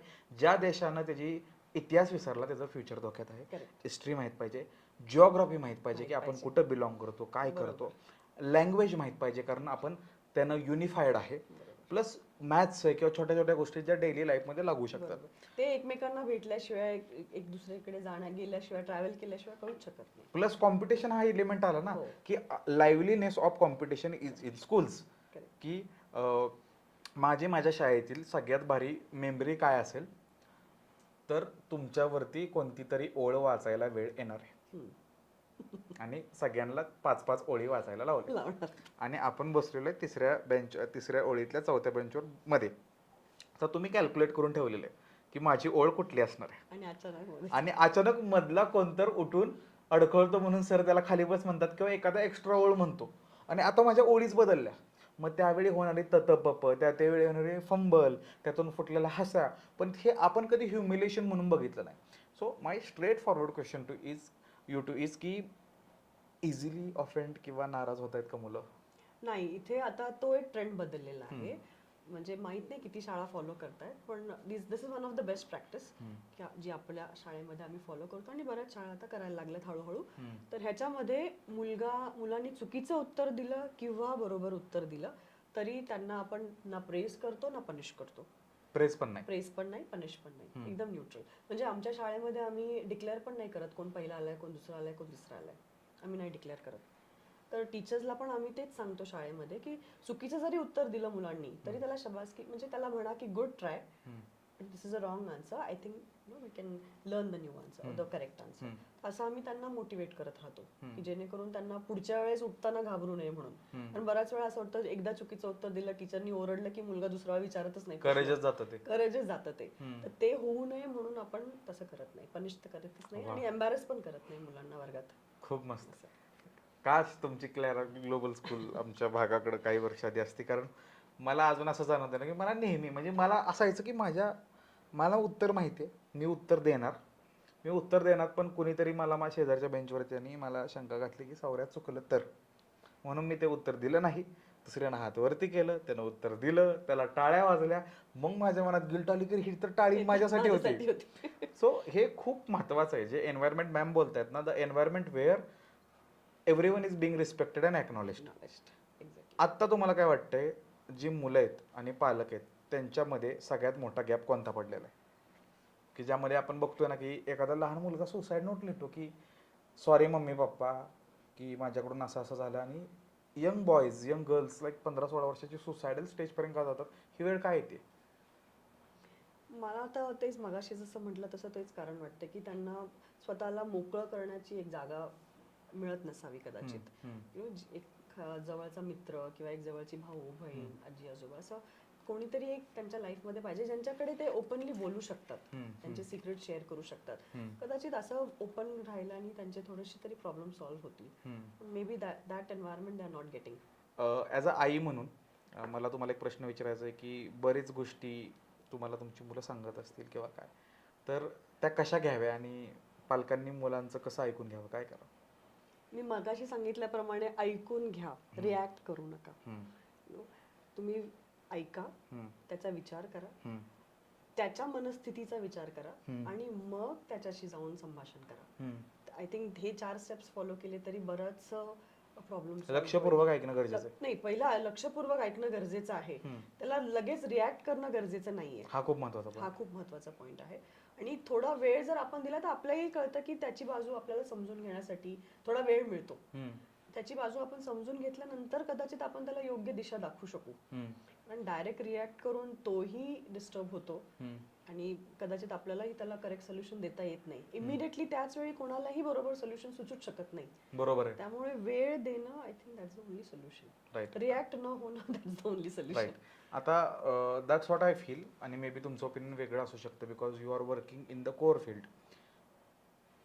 आत्ता जनरेशनमध्ये ह्या स्टुडंट्सकडून अनरिअलिस्टिक एक्सपेक्टेशन ठेवण्यात येत आहेत का आई वडिलांकडून, just because there is over exposure of information की काय त्याच्या आयुष्यात चाललंय, स्नॅपचॅट आलंय, इंस्टाग्राम आले, त्यामुळे त्यांना माहिती आहे दुसरा माझा मित्र किंवा कुठल्या वेकेशनला किंवा त्याकडे काय जे आपल्या वेळी माहीत नव्हतं. त्यामुळे आपल्याला जास्त हेवी बर्डन्स अपेक्षा नव्हत्या आई वडिलांकडून, पण आता वाढत्यात असं आहे का? हो, नक्कीच आहे. ते होतंय, पण आपल्याला रियालिटी आपल्या मुलांपासून आपण लपवली नाही पाहिजे. खूप मस्त. राईट. पालकांनी आपला जे फॅमिली बॅकग्राऊंड आहे किंवा आपला जो इन्कम आहे किंवा एक्सपेन्स जे आहे ते मुलांबरोबर ऍक्च्युली वयात आलेल्या मुलांबरोबर तर शेअर केलंच पाहिजे, जेणेकरून त्यांनाही कळतं की आपली काय केपेबिलिटी आहे आणि आपण कितपत खर्च करू शकतो. म्हणजे थोडक्यात आपला फायनान्शियल स्टेटस, आपला आवाका मुलांना माहितीच हवा. कारण अगदी म्हणजे माझी मुलगी 3 वर्षाची आहे, पण मीही तिला भरपूर वेळा समजून सांगते की मी रोज तुला मॉलमध्ये नाही घेऊन जाऊ शकत. ओके, आपण आठवड्यातून 1 दिवस जाऊ शकतो. तर ते समजते. आपल्याला असं वाटतं की अरे ही लहान आहे, हे समजून घेऊ शकत नाही, पण त्यांना सगळं कळत असतं. त्यामुळे तुम्ही त्यांच्याशी बोललं की ते प्रॉब्लेम सॉल्व्ह होतात. आता खूप महत्त्वाचा प्रश्न की आपण लहानपणी जेव्हा रडायचो किंवा रडल्यावर पडायचो तेव्हा आई यायची, फरशीला मारायची की पडलं, हा लागलं तुला, ओके. आता लहान मूल रडलं की हे मोबाईल हातात, हे किती इम्पॅक्ट करते त्यांच्या ब्रेनवरती? आणि हे चुकीचं नाही आहे का की काही जरी झालं, इनकन्व्हिनियन्स झाला थोडासा, to keep a child engage आपण फोन हातात देतोय? ह्याला माझं सोल्युशन वेगळं आहे. म्हणजे माझी मुलगी आता 6 वर्षाची आहे आणि ती धडपडते, लागतं तिला टेबल लागतो, कधी सोफा लागतो. तिला कधी टेबल लागला तर मी म्हणते अरे रे रे बिचारा टेबल. त्याला जिया लागली तर ती रडणं सोडून हसायला लागते. तर एक ह्युमरिस्टिक वे पण असू शकतो. हो. तर आणि ते मी बऱ्याच वेळा एक्सपेरिमेंट केलं आणि ती हसते, ती रडायचं थांबून जाते. आणि जे फोन पालक देतात किंवा तुमच्या रिलेटिव्ह मध्ये पण तुम्ही बघितलं असेल की रडलं की फोन देतात सो दॅट तो शांत बसला पाहिजे, हे किती चुकीचं आहे? आता ती काळाची गरज आहे किंवा त्याची आपण लहानपणापासून सवय लावली, त्यामुळे ती लगेच तर जाणार नाही. पण एक टाइम टेबल बनवायला पाहिजे आणि तो मुलांबरोबर बसून मुलांकडूनच बनवून घेतला तर ते मुलं स्वतः इम्प्लिमेंट करतात. तर आम्ही तेच करतो, आम्ही मुलांना त्यांचा टाइम टेबल बनवायला सांगतो स्वतः. तर ते त्यांचं ठरवतात की बाबा मला मोबाईल बघायचा, ह्या वेळेत बघायचा, तेवढा वेळ ते बघतात, बाकीच्या वेळ ते खेळतात. ओके. आता अजून एक महत्त्वाचा प्रश्न आहे की तुम्ही एक्सपेरिमेंटल लर्निंग बद्दल बोलला की थेअरीमध्ये आणि एक्सपेरिमेंटल लर्निंगमध्ये खूप फरक असतो. वेन यू कम टुगेदर, तुम्ही एकत्र येता, एखादी गोष्ट एक्सपेरिमेंट करता, एक्सपिरियन्स करता आणि एक्सपिरियन्स करून एक्सपिरियन्शियल लर्निंग येतं, तेव्हा ते कायम लक्षात ठेवते. सो क्लॅरा स्कूल आणि तुम्ही ॲज अ प्रिन्सिपल अशा कोणत्या गोष्टी मुलांपर्यंत पोहोचवायचा आहे की त्यांना तो एक्सपिरियन्स, लाईफचा एक्सपिरियन्स आहे किंवा दिवसातली ती बेस्ट हायलाईट आहे? सो एक्सपिरियन्शियल लर्निंगमध्ये तुम्ही आता काय काय राबवत आहे? ह्या वर्षी आमचं पूर्ण वर्ष जे आहे ते सस्टेनेबल डेव्हलपमेंट गोल्स, शाश्वत विकासाचे गोल्स जे होते त्याच्या अवेअरनेसवरती आम्ही पूर्ण वर्ष घालवलं, जे 17 सस्टेनेबल गोल्स आहेत. तर त्याचा ह्यावेळेस आम्ही एक्झिबिशनद्वारे अवेअरनेस केला. तर त्याच्यात मुलांनी एका एका सस्टेनेबल गोलवरती प्रोजेक्ट्स बनवले होते त्यांच्या एक्झिबिशनच्या काउंटरसाठी. प्लस आमचा जो अॅन्युअल प्रोग्राम होता तोही ह्याच विषयावरती होता की 2050 मध्ये पाणी असणार आहे का, ऑक्सिजन असणार आहेत का, झाडं कमी होणार आहेत का, मग त्यासाठी आपण आत्ता काय केलं पाहिजे. तर आमचा अॅन्युअल प्रोग्राम तोच होता. टाइम मशीन थ्रू आम्ही फ्युचरमध्ये जाऊन परत पास्टमध्ये येऊन काही सोल्युशन्स हे केले. असा तो अॅन्युअल प्रोग्राम होता. वा, खूप छान. म्हणजे बघा बदल किती घडलाय की लहानपणी ते पवनचक्कीचा प्रोजेक्ट ते आता मुलं एवढा हेवी प्रोजेक्ट करतात. आणि ह्यावर मला आक्षेप आहे बरं का, लिटरली मला असं वाटतं की जे आता मुलं आहेत ना, तुम्ही नका घेऊ आई वडिलांची मदत प्रोजेक्टमध्ये. कारण मला खूप जेलस फील होतं की जेव्हा माझे काका काकी त्यांच्या मुलांना मदत करतायत ना प्रोजेक्टमध्ये, तर त्या मुलाला एवढी लिबर्टी आणि एवढा आराम आहे. तर मग हे काय म्हणजे ही गरज पण असू शकते, आय डोंट नो, मी ह्याला अज्ञात आहे अजून, की आई वडिलांनी एकत्र येऊन सहभाग होऊन, म्हणजे मुलं शाळेत जात आहे म्हणजे आई वडील पण शाळेत जात आहे असं झालंय का आता? नाही, सी एवढे प्रोजेक्ट्स तर घरी पाठवलेच नाही पाहिजे. आम्ही बरेचसे प्रोजेक्ट शाळेतच करून घेतो. पण काही प्रोजेक्ट्स असतात जे आम्ही घरी पाठवतो की जेणेकरून आई वडील मुलांबरोबर बसून काहीतरी थोडंसं करतील काम. आम्ही एक शेप्स म्हणून एक ऍप पण घेतलेला आहे ऍक्टिव्हिटीजचा, की बऱ्याच वेळा ऑफिसमधून पालक घरी येतात, त्यांना कळत नाही की मग मुलाबरोबर आज काय करू. तर त्या ऍपवरती आम्ही ऍक्टिव्हिटीज ॲज अ होमवर्क पाठवतो. ॲज अ होमवर्क अभ्यासाच्या ऍक्टिव्हिटीज न पाठवता खेळाच्या ऍक्टिव्हिटीज, की आज तुम्ही मुलाबरोबर पिलो फाईट खेळा किंवा आज तुम्ही मुलाबरोबर बॅलन्सिंग पिलो खेळा, म्हणजे लहान मुलांसाठी उशीत डोक्यावरती घेऊन ती बॅलन्स करा. तर अशा 500 ऍक्टिव्हिटीज आहेत त्याच्यामध्ये. तर ह्या ऍक्टिव्हिटीजचा आम्ही होमवर्क त्यांना पाठवतो लहान मुलांच्या वर्गाला. मला अजून एक गोष्ट म्हणजे विचारायची, मला अजून आठवतं की जेव्हा आम्ही सांग सांग भोलानाथवर नाचायचो, हे 2-3च गाणी होती, असावा सुंदर चॉकलेटचा बंगला, सांग सांग भोलानाथ, आणि डान्स तर असा असायचा की एक तिकडे नाचतोय एक इकडे नाचतोय. बट पुढे आपले पप्पा मम्मी आहेत ना, बघून खूप आनंद व्हायचा आणि आम्ही कॉन्फिडंटली चुकीच्या स्टेप्स करायचो. तर आई वडिलांनी मुलाच्या आयुष्यातील गॅदरिंग, स्नेहसंमेलन अशा वेळी उपस्थित राहणं का महत्वाचं आहे, किती महत्वाचं आहे? आता कसं झालंय, त्याचे आई वडील आले आणि माझे आई वडील नाही आले तर कसं वाटेल मुलाला. तर तो एक भाग झाला. पण त्या 1-2 मिनिटाच्या परफॉर्मन्ससाठी त्यांनी दीड महिना प्रॅक्टिस केलेली असते. तर त्या मेहनतीसाठी त्याला असं वाटतं की माझ्या आई वडिलांनी येऊन बघावं मी काय करतोय, कारण मी महिनाभर मेहनत घेतलीये. त्यासाठी त्यांनी येऊन बघणं गरजेचं आहे. खूप कोअर पॉईंट बोलले, कारण महिनाभर तो प्रॅक्टिस करत असतो. मे बी त्या लहान मुलाला त्या क्राऊडला इम्प्रेस नाही करायचं. ते फक्त तुमच्यासाठीच, आई वडिलांसाठीच करत असतात की माझे आई वडील येतील आणि मला बघतील. खूप मस्त, खूप मस्त. अजून एक मला आठवतं की असा कुठला किस्सा आहे का तुमच्या शाळेमधला की जिथं स्पोर्ट्समध्ये असंच काहीतरी वेगळं झालं, एवढं फनी झालंय की तुम्ही सगळे टीचर्स पण असलाय? जसं की मी जेव्हा लहान होतो तेव्हा 100 मीटरच्या रेसला मी असं पळत जाऊन 100 मीटर कम्प्लीट केलं, नंतर मला डिस्क्वालिफाय केलं. सो असे काय किस्से आहेत का? हो, म्हणजे लहान मुलांच्या रेसेस मध्ये तर खूप होतात. आम्ही काहीतरी मध्ये आयटम ठेवलेला असतो, त्यांना ते उचलून घेऊन जायचा असतो. बऱ्याच वेळा मुलं विसरतात, पुढे जातात, परत मागे येतात, ते उचलतात. तो एक सगळ्यात छान किस्सा ह्या वर्षी जो आम्हाला अनुभवायला मिळाला, म्हणजे स्पोर्ट्स डेच्या दिवशी आम्ही पालकांसाठी रेस ठेवतो. तर दरवर्षी असतात त्या 10-12 पालक येतात. ह्या वर्षी जेव्हा आम्ही अनाऊन्स केलं तेव्हा चक्क 30-40 पालक उठून आले. तर त्यांना आम्हाला सांगावं लागलं की सॉरी, आम्ही एवढ्या 30-40 पालकांना एकत्र नाही रेस करू शकत, आम्ही एक सेपरेट दिवस ठेवू तुमच्यासाठी स्पोर्ट्ससाठी. म्हणजे थोडक्यात लहान मुलांच्या शाळेमध्ये आता पालक पण त्यांची शाळा शोधायला लागले. एक्झॅक्टली. आणि मग आता ह्या प्रश्नाचं उत्तर पण असं द्या की हीच जी वर्ष आहेत जिथं तुमची मुलं बोलकी, त्यानंतर मुलं कमी बोलकी होणार आहेत, तो हा जो पिरियड आहे ना 5 वर्ष ते 15 वर्ष सगळ्यात जास्त वेळ पाल्याला द्यायचा प्रयत्न करा. ठीक आहे. एखादं लहान मुलं असतं मॅम, ते वाढतं, लहान जन्म घेतं, 5 वर्षाचं होतं, 10 वर्षाचं, 15 वर्षाचं. सो त्याला सगळ्यात जास्त सहवास आई वडिलांचा कोणत्या एज ग्रुपमध्ये लाभला पाहिजे? प्रत्येक वयामध्ये आई वडिलांचा सहवास प्रत्येकालाच हवा असा असतो. पण अडॉलसन्स फेज जे आपण म्हणतो की ज्यामध्ये मुलं वयात येतात, त्या पिरियडमध्ये त्यांना सगळ्यात जास्त अपेक्षा असते आपल्या जवळ राहण्याची आणि आपले एक्सपिरियन्स जाणून घेण्याची. कारण आपण ते सगळे अनुभवलेले असतात आणि कदाचित आपण आपले अनुभव त्यांना जर शेअर केले तर त्यांना एक गाईडलाईन मिळते. कारण ह्या वयामध्ये त्यांना बरेचसे मित्र मिळणार आहेत, काही चांगले असतील, काही वाईटही असतील. तर त्यामुळे आपण त्यांच्याबरोबर राहणं खूप गरजेचं आहे की जेणेकरून त्यांना चांगले मित्र कसे मिळतील ह्याच्याकडे आपण थोडंसं लक्ष दिलं पाहिजे. ओके. कारण ते जर त्यांना जर चुकीचे मित्र मिळाले तर ते चुकीच्या मार्गाला जाऊ शकतात. बरोबर. म्हणून आपण थोडंसं लक्ष दिलं पाहिजे. कॉन्टेंटचा खूप फरक पडतो. म्हणजे आय वॉन्ट दिस ह्याच्या मागे एक स्टोरी असते. जसं की वेनेवर आपण जेव्हा लहान होतो तेव्हा आपण म्हणायचो आय वॉन्ट दिस, म्हणजे मला तो शाईचा पेन हवा आहे. I want this Trimax pen because आपल्याकडे कुठली तरी असा बेसिस ऑफ प्रूफ होता की त्याकडे हवं आहे म्हणून मला हवं आहे. तर आता त्याकडे हवं आहे म्हणून मला हवं आहे ह्यात उडी घेतली आहे सोशल मीडियाने आणि इंटरनेटने, की जगाच्या पलीकडे तिथं कुठेतरी एक डोरेमॉनची बॅग आहे किंवा ती कॅप आहे, सो मला हवे. सो हे हवं हवंसं वाटणं खूप नॉर्मल आहे त्या वयामध्ये. तेव्हा पालकांनी त्यांची समजूत कशी काढावी की हे गरजेचं असणं आणि हवं असण्यात फरक कसा आहे, हे एक एक कळत्या वयातल्या विद्यार्थ्याला किंवा पाल्याला कसं सांगावं त्यांनी? ते इझिली अवेलेबल असेल तर आपण त्यांना देऊ शकतो, पण जर इझिली अवेलेबल नसेल तर त्यांना आपण काहीतरी त्यांना रियालिटी एक्सप्लेन करणं खूप गरजेचं आहे की ते आपल्याला का मिळू शकत नाही किंवा ते कुठे आहे. आणि दुसरी गोष्ट म्हणजे त्याची कितपत गरज आहे, ते खरंच तुला लागणार आहे का, ते लागणार आहे तर कशासाठी लागणार आहे, तू त्याचा काय उपयोग करणार आहे, ह्या सगळ्या गोष्टी. आणि द्यायचं झालं तर तू हे कर मग मी तुला देतो, that should be the last step. हे होतच नाही आजकाल. नाही, ते करणं गरजेचं आहे. कारण आपण लहानपणी जर बघितलं, आपल्याला लेमनची गोळी मिळवण्यासाठी सुद्धा कोणाच तरी पाय दाबायला लागायचे किंवा कोणाच तरी डोकं दाबल्याशिवाय आपल्याला ते 4 आणे 8 आणे मिळत नव्हते. तर आता आपण इझिली का देतोय मुलांना? त्यांना काहीतरी करू द्यात ना, मग त्यांना द्या. त्यांना अभ्यास चांगला करू द्या मग द्या, किंवा त्यांना एखादं घरातलं काम करू द्या मग द्या.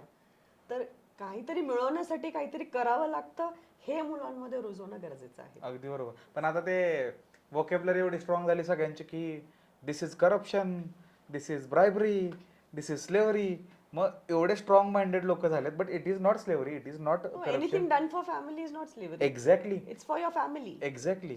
की इट्स म्हणजे ती नातं घट्ट करते ना. मला अजून आठवतं की माझा काका जेव्हा मला म्हणायचं की तू पाय दाब, आणि पाय दाबल्यानंतर कधी मला 50ची नोट मी आयुष्यात बघितली नाही, काकाने काढून दिली, माझी यात्रा त्याच्यावरती सेट व्हायची. बट काकाला त्यातून काय सांगायचं होतं की अरे तू जेव्हा बाहेर मुलं आली की खेळायला जातो, आमच्याकडे बघत पण नाही, तर थोडा वेळ आमच्यात बस, आमच्याकडे बघ.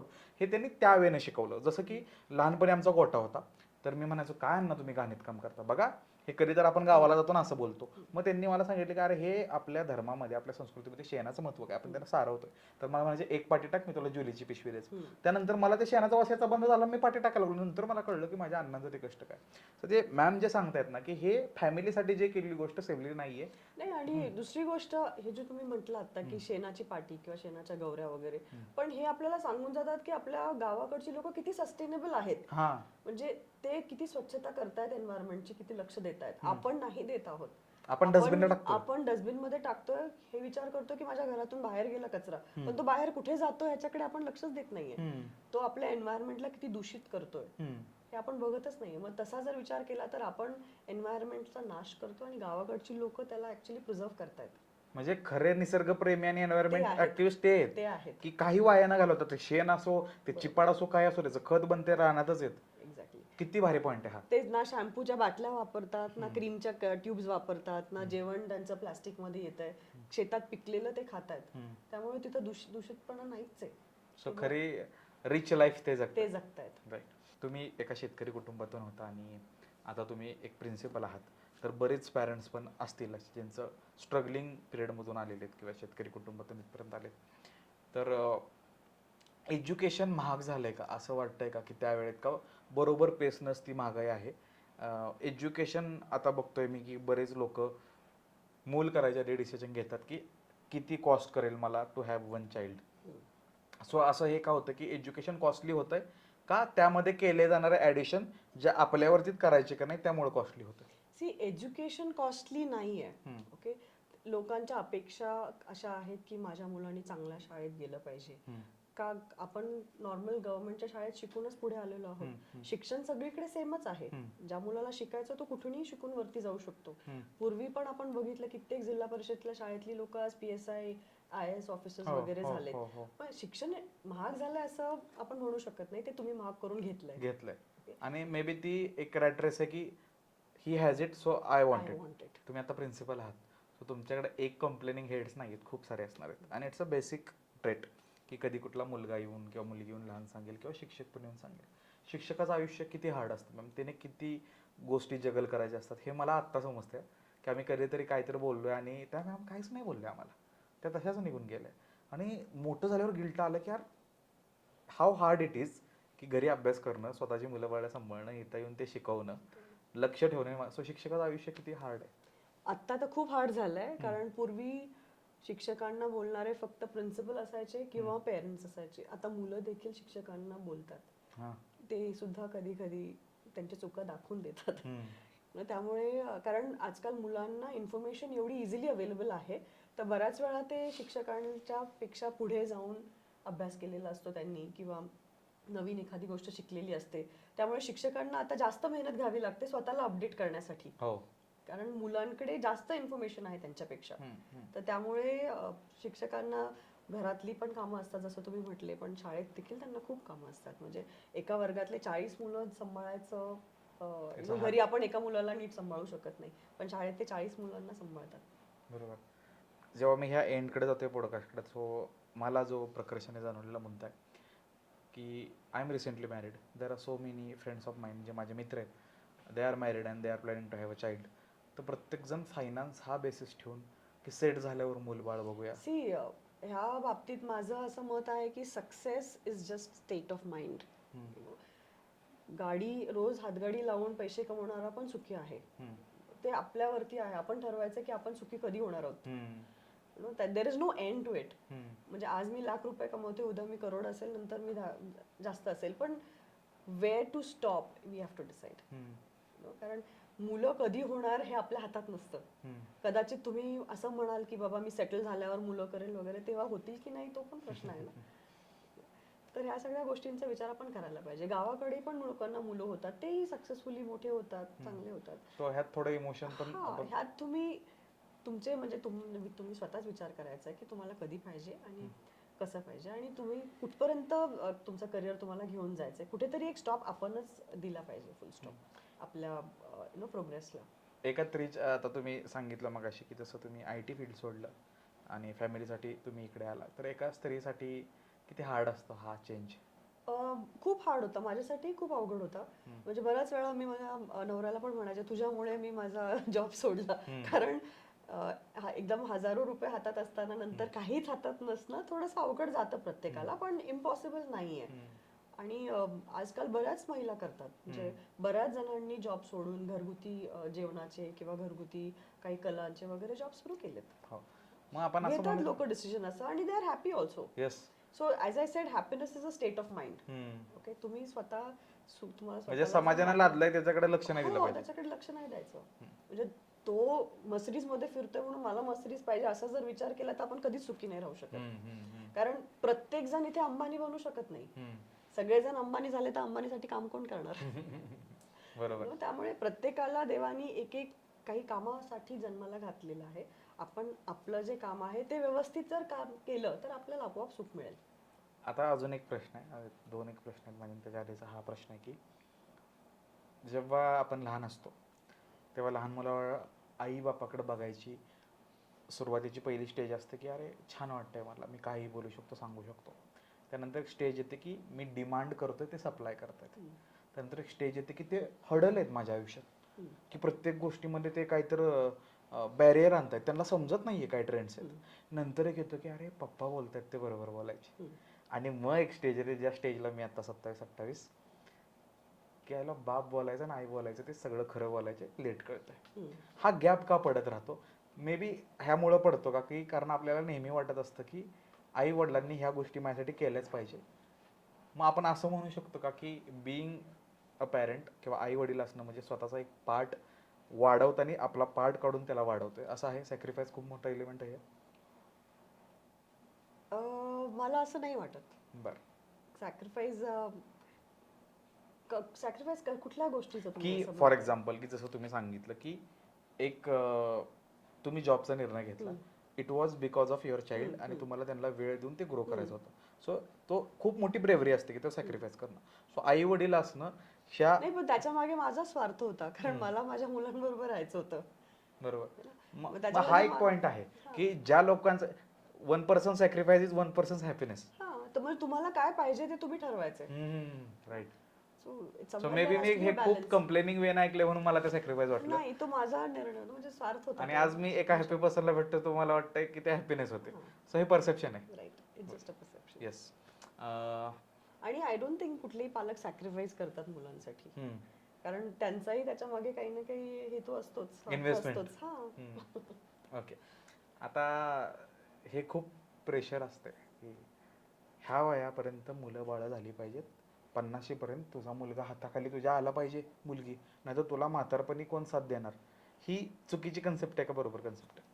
ते अगदी बरोबर आहे. म्हणजे ते मलाही आपल्यालाही खूप उशिरा कळलं असं वाटतं, कारण माझ्या लग्नामध्ये माझी आई 42 वर्षाची होती आणि आता माझी मुलं, म्हणजे मी 42 वर्षाची असताना माझी मुलं अगदी 5 आणि 6 वर्षाची आहेत. ते तुम्ही बोलता ते खरंच योग्य आहे. म्हणजे योग्य वयामध्ये लग्न होणं, योग्य वयामध्ये मुलं होणं खूप गरजेचं आहे. सो याला बायोलॉजिकल पण कारण आहेत बरीच. ऍब्सोल्युटली. म्हणजे आजकाल जे पिढी उशिरा लग्न करते, उशिरा मुलं होत आहेत, पण त्यांना तेवढे मेडिकल प्रॉब्लेम्स पण आजच्या जनरेशन मध्ये खूप झालेत अडल्ट्स मध्ये. म्हणजे जेवढे तुम्ही लवकर लग्न कराल, लवकर मुलं होईल, तेवढं तुम्ही फिट राहता, तेवढा तुमचं जे ग्रोथ असते ते नॉर्मल असते.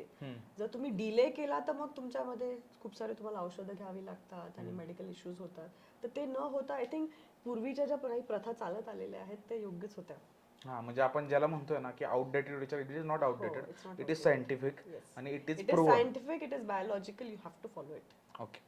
म्हणजे आता जो शिक्षण मंत्र्यांनी निर्णय घेतलेला की 9 वाजता शाळा सुरू करा, तो पण चुकीचा आहे. मी जर 9ला शाळा सुरू केली, मला 6 तास तर मुलं शाळेत पाहिजे. म्हणजे दुपारी भर उन्हामध्ये 2:30-3 वाजता 3:30 वाजता घरी जाणार. त्याच्यानंतर ते किती आराम करणार आणि नंतर किती अभ्यास करणार आणि नंतर त्यांच्या खेळाला किती वेळ देणार, हे सगळं चुकीचं. म्हणजे आपण जे पूर्वी म्हणायचो early to bed early to rise, ते पण तितकंच योग्य आहे, तितकंच नेचरला लागून बायोलॉजिकल क्लॉक फॉलो करूनच होतं ना. त्यामुळे जेवढं लवकर मुलगा शाळेत जाईल तेवढं चांगलं आहे. अगदी बरोबर. हे 9 वाजताचा जो निर्णय आहे तो एकदम चुकीचा आहे. ओके. आणि principal is saying that. So नीट विचार करा, जर कोण बघत असेल, इफ कोणते स्टुडंट्स तुमचे बघत असतील, your teacher always think good for you. हे मला खूप लेट कळलं की तुमच्या शिक्षकांचा तुम्ही काहीतरी चांगलं करावं हे नेहमी हेतू असतो, कारण की त्यांना येणाऱ्या पिढीला पण सांगायचं असतं की माझा एक विद्यार्थी होता. हा डायलॉग त्यांना सांगायचा असतो की माझा एक विद्यार्थी होता भोसले, तो असा होता. ते तुम्हाला कधी नाही कळणार कारण तुम्ही ती शाळा सोडलेली असते. सो जेव्हा एखाद्या शाळेतून एखादा विद्यार्थी गेलेला आहे आणि तो काहीतरी बनलाय किंवा त्याचं कुठं काही चांगलं अचिव्हमेंट आलं थोडंफार, तो जेव्हा माघारी येतो शाळेत मॅम असं असं झालं, तो कौतुकाने सांगतो की मॅम मी अचिव्हमेंट असतो, तेव्हा कसं वाटतं? खूप छान वाटतं. म्हणजे आमची पहिलीच बॅच 10वीची मागच्या वर्षी शाळेतून गेली, पण तिची मुलं जेव्हा कार्निवलला किंवा इव्हेंट्सला येतात तेव्हा खूप छान वाटतं. हा, म्हणजे ते परत शाळेत येतात, त्या आपुलकीने येतात, तेच बघून फार छान वाटतं. ओके. माझा लास्ट क्वेश्चन तुम्हाला हा आहे की जे पेरेंट्स आत्ता बघतायत, जे मुलं आत्ता बघतायत, तुम्ही ॲज अ प्रिन्सिपल डायरेक्टर, आई म्हणून ह्या प्रवासामध्ये as a being principal director and a mother, तुम्ही काय शिकलाय ह्या वर्षामध्ये, की काय करणं गरजेचं आहे, तुम्ही काय करताय घरी आणि तुम्ही काय शिकताय? अशा जर 2-3 गोष्टी असतील की आपण ह्याच्यावर थोडा फोकस ठेवला ना तर कुटुंब पण एकत्र राहील आणि एज्युकेशन पण सस्टेनेबल राहील, अशा कोणत्या गोष्टी असतील? मी स्वतः केलेलं ह्या वर्षी? हा, नाही, तुम्ही शिकलाय आतापर्यंत, जसं की तुम्ही सांगितलं की मुलांना लगेच रिॲक्ट न करणं, दॅट यू लर्न. सो त्यावेळेला अजून काही शिकलाय जे शेअर करा. सगळ्यात मोठी गोष्ट जी मी माझ्या सासूबाईंकडून शिकली आहे ती म्हणजे इगो बाजूला ठेवणं. म्हणजे फॅमिलीमध्ये, फॅमिली मॅटर्समध्ये किंवा इवन तुमच्या कलिग्स बरोबर तुम्ही इगो बाजूला ठेवून काम केलं पाहिजे. भांडणं सगळ्यांची होतात, ओके, सगळ्या रिलेशन्स मध्ये भांडणं होतात, पण आजचा दिवस विसरून उद्याचा दिवस तुम्ही नव्याने कसं सुरू करताय ते खूप महत्वाचं आहे. तर माझी पण माझ्या सासू बरोबर भांडणं व्हायची, पण दुसऱ्या क्षणी आम्ही एकमेकांबरोबर चहा पीत बसायचो. तर ते विसरून जाणं आणि पुढे चालत राहणं, त्यांनीच तुमचे रिलेशन्स टिकणार आहेत. म्हणजे आपण ह्या घराचा पार्ट आणि हे आपलं घर आहे. हो, हे आपलं घर आहे, आपण ह्या घराचा पार्ट आहे आणि जे काय होतंय ते चांगल्यासाठी होतंय. म्हणजे जे काय बोललं जातंय एकमेकांशी त्याच्यातून काय चांगलं घडणार याचाच विचार करायला पाहिजे आपण. ते ही एक खूप महत्वाची गोष्ट. दुसरी म्हणजे मेडिटेशन करणं खूप गरजेचं आहे आजकालच्या सगळ्याच मुलांसाठी म्हणा किंवा यंगस्टर्ससाठी, इव्हन वयोवृद्धांसाठी. त्यामुळे मेडिटेशन म्हणजे स्वतःला थोडा वेळ देण्यासाठी, स्वतःला एक शांत 50 मिनिटं किंवा 30 मिनिटं देण्यासाठी तो एक वेळ बाजूला काढला पाहिजे आपण. कारण मेडिटेशननी काय होतं, तुम्ही छोटंसं एक्झाम्पल, तुमचं जे कपाट असतं ते अस्तव्यस्त असतं, ते जर आपण नीट ठेवलं तर आपल्याला चांगलं वाटतं आणि आणि जे हवंय ते आपल्याला जे करतात. हवंय ते सापडतं. वाह. जो आपल्याला कपडे पाहिजे ते सापडतात. तसंच आपल्या ब्रेनचं होतं मेडिटेशननी, की आपले थॉट्स जे आहेत ते Control मध्ये ऑर्गनाइज होतात आणि आपण व्यवस्थित चांगला विचार वाव. करू शकतो. चांगले सोल्युशन्स आपल्याला मिळतात. त्यामुळे मेडिटेशनसाठी अर्धा तास रोज सगळ्यांनी काढलाच पाहिजे. खूप मस्त. हा जे शेवटी बोलला ना ते एवढं ऑन पॉइंट आहे की जर तुमचं कपाट नीट लावलं असेल तर तुम्हाला माहिती आहे कोणत्या ओकेजनला Correct. कोणते कपडे घालायचे. करेक्ट. जर मेडिटेशन करून तुमचे इमोशन्स नीट कपतात आहेत तर कुठल्या रिएक्शनला कुठली इमोशन द्यायची तुम्हाला माहित पाहिजे. मेडिटेशनने तुम्हाला सोल्युशन्स खूप पटकन मिळतात. खूप मस्त, खूप मस्त. इट्स बिन आवर आपण बोलतोय. I learn a lot. आणि अजून असं थोडी अशी एनव्हीएस पण बाजू आली की अरे थोडं लेट झालं मला यायला पाहिजे होतं काय, कारण की आता तर शाळेत एवढ्या भारी गोष्टी चालल्यात. आणि एक गोष्ट कळली की त्यावेळीची शाळा असो किंवा ह्यावेळीची शाळा असो, त्या शिक्षकांचा पण हाच हेतू होता की माझ्या मुलांना मी 100% कसं देऊ, आणि तुमचा पण तोच हेतू आहे. फॉर शुअर एक दिवस तुमच्या शाळेला मी नक्की विजिट करणार आहे, कारण आय वॉन्ट टू सी की इतकं सगळं भारी कसं छान चालतंय आणि तुम्ही एवढं लक्ष देताय की एक्स्ट्रा करिक्युलर ॲक्टिव्हिटीज पण आहेत. तुम्ही 2-3 वाक्य असे बोललाय की जी मी आत्ता माघारी गावी जाताना ती घोकत राहणार आहे मनामध्ये, जसं की तुम्ही शेवटचं वाक्य बोलला. खूप छान वाटलं एक तास आपण बोलतोय. आणि कमेंट सेक्शनमध्ये कळवा की तुम्हाला कोणता पार्ट सगळ्यात जास्त आवडला. तुम्हाला काही क्वेश्चन्स असतील तर तुम्ही नक्की मॅमचा आम्ही आयडी देतो त्यांना विचारू शकता, कमेंट सेक्शनमध्ये विचारू शकता. तुम्हाला अजून जर काही जाणून घ्यायचं असेल तर आम्ही अजून एक पॉडकास्ट करू, त्यासाठीचे प्रश्न आम्हाला सजेस्ट करा. तुम्ही इथपर्यंत पॉडकास्ट बदला त्याबद्दल तुमचे खूप खूप धन्यवाद मॅम. तुम्ही आम्हाला वेळ दिला त्याबद्दल खूप खूप थँक्यू सो धन्यवाद. मच. जय हिंद, जय महाराष्ट्र, जय शिवराय. थँक्यू.